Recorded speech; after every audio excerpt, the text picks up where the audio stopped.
नमस्कार दोस्तों, आज सोमवती अमावस्या है। इसकी हम आपको एक कथा और कहानी सुनाने जा रहे हैं। आज मैं थोड़ा सा लेट हो गई हूँ, कोई गेस्ट आए हुए थे मैं घर पे, तो प्लीज़ मेरी वीडियो को जरूर सपोर्ट करना।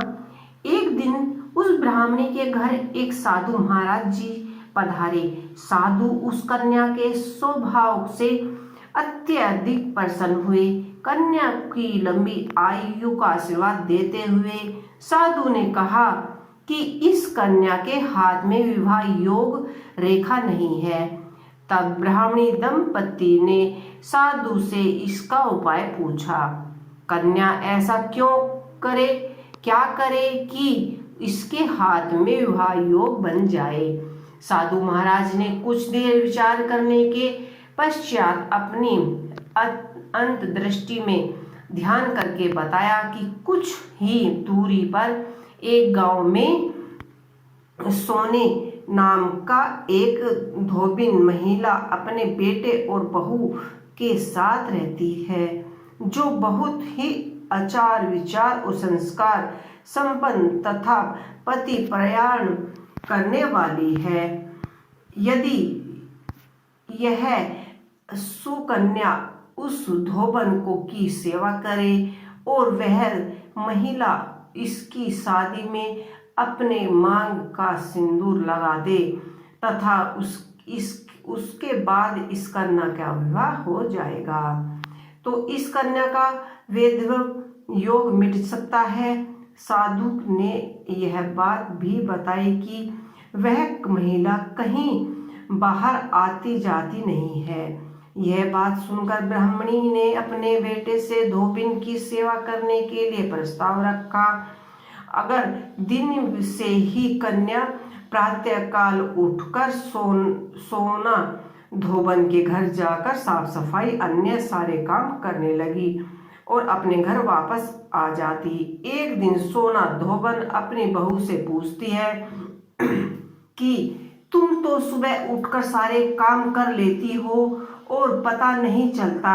बहू ने कहा, माँ जी, मैंने तो सोचा कि आप ही सुबह उठकर सारा काम खुद ही खत्म कर लेती हो। मैं तो देर से ही उठती हूँ। यह सब जानकर दोनों सास बहू घर की निगरानी रखने लगी कि कौन है जो सुबह को घर पर आकर सारा काम कर चला जाता है।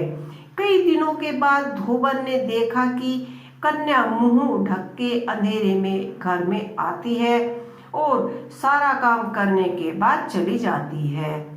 जब वह जानने लगी तो सोना धोबन उसके पैरों पर गिर पड़ी और पूछने लगी कि आप कौन है और इस तरह से छुपकर मेरे घर का चाकरी क्यों कर रही हो। तब कन्या ने साधु द्वारा कही हुई सारी बात बताई।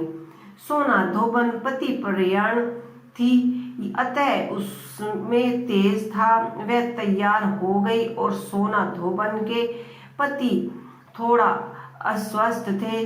उसने अपनी बहू से अपने लौट आने तक घर पर रहने के लिए कहा। सोना धोबन ने जैसे ही अपनी मांग का सिंदूर उस कन्या की मांग में लगाया, सोना धोबन का पति मर गया। उसे इस बात का पता चल गया। वह घर से निर्जला ही चली थी, यह सोचकर कि रास्ते में कहीं पीपल का पेड़ मिलेगा तो उसे संभारे देकर और उसकी परिक्रमा करके ही जल ग्रहण करूंगी। उस दिन सोमवती अमावस्या थी। ब्राह्मण के घर मिले एक पकवान की जगह उसने ईंट के टुकड़ों से 108 बार भंवरी देकर 108 बार पीपल के पेड़ की परिक्रमा और उसके बाद जल ग्रहण किया। ऐसा करते ही उसके पति की मृत शरीर में वापस जान आ गई। धोबिन का यह पति फिर जीवन हो उठा। तो इस तरह से जो भी सोमवती अमावस्या की कहानी सुनता है या पढ़ता है या कहता है, उसकी सभी मनोकामनाएं पूर्ण हो जाती है और उसका सुहाग हमेशा ही बना रहता है।